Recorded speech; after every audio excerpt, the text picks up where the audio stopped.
What if I told you that the moon, the very same moon we gaze up at every night, is slowly drifting away from Earth?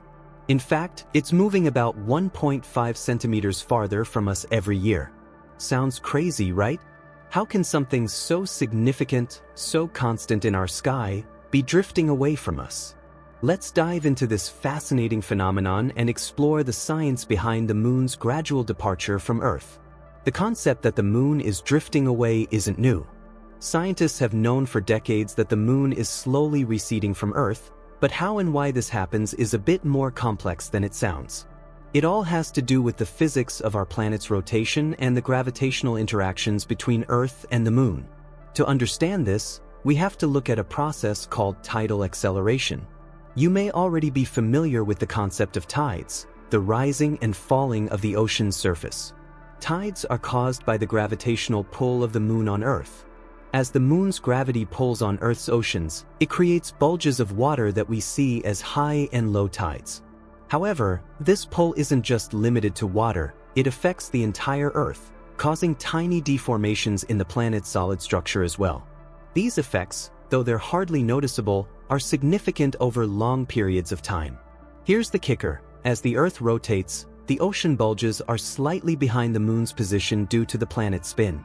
This means that the Earth's gravitational pull on the moon is no longer perfectly aligned with the moon's position.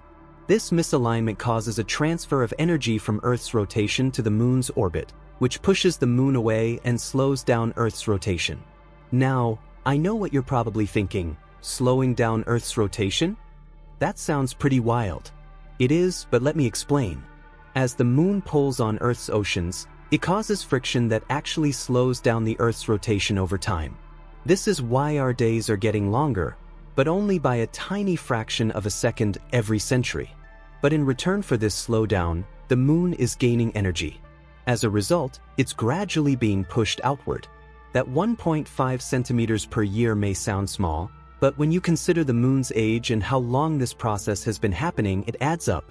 At the current rate, it's estimated that the moon was much closer to Earth in the distant past. Around 4.5 billion years ago, when the moon formed, it was likely about 22,000 kilometers closer to Earth than it is today. To put that in perspective, the moon's current average distance from Earth is about 384,400 kilometers. So, over billions of years, the moon has moved farther away, and this trend will continue for billions of years to come.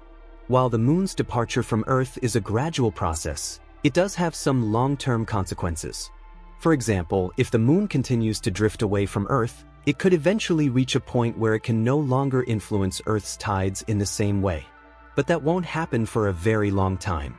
In fact, the moon is expected to continue to move away at its current rate for billions of years, but before it gets too far, the Earth and moon will face another interesting phenomenon.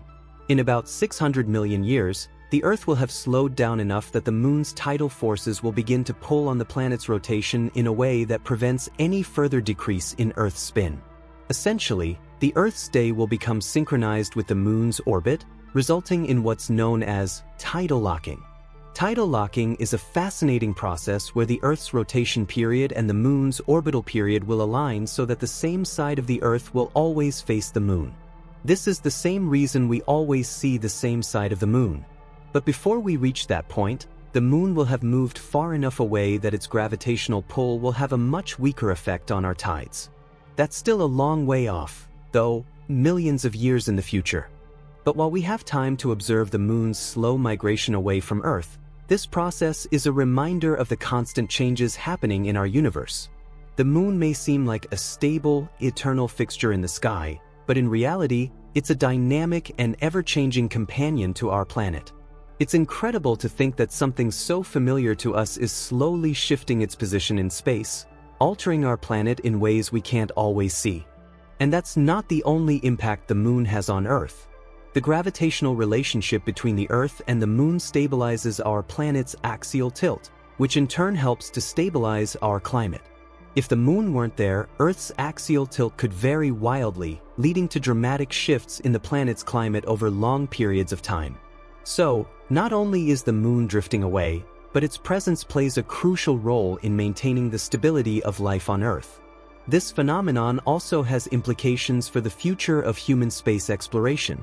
As we venture further into space and set our sights on Mars and beyond, understanding the Moon's relationship with Earth gives us valuable insights into how planetary systems evolve. It shows us that even the most familiar aspects of our environment, like the Moon in our sky, are in a constant state of flux. But let's not forget how close the Moon once was. In its early days, it was so close to Earth that it likely caused much more dramatic tidal forces. If you could stand on Earth in those days, the tides would have been much larger, and the Moon would have appeared enormous in the sky. It's hard to imagine a time when the Moon was so much closer, but that's the beauty of space and time. Everything is always changing. Even though the Moon is moving away from us, we're not about to lose it anytime soon. It still holds a special place in our hearts and minds, and its role in our planet's history is undeniable. For now, we can continue to gaze up at the Moon and marvel at its beauty, knowing that it's still a constant companion on our journey through space. So, what does the future hold for the Earth and the Moon? Will the Moon continue to drift away, causing our days to get longer and our tides to change? Or will we reach a point of stability where the Earth and Moon are forever locked in a cosmic dance? Only time will tell. But one thing is for sure, the Earth and the Moon will always have a fascinating relationship, and as we continue to explore space, we'll learn even more about how these two celestial bodies interact and evolve. And next time you look up at the Moon, remember, it's not as permanent as it seems. It's slowly moving away, and with it, so too is the dynamic balance we've known for billions of years. It's a reminder that even the most constant things in our world are always changing, whether we notice it or not.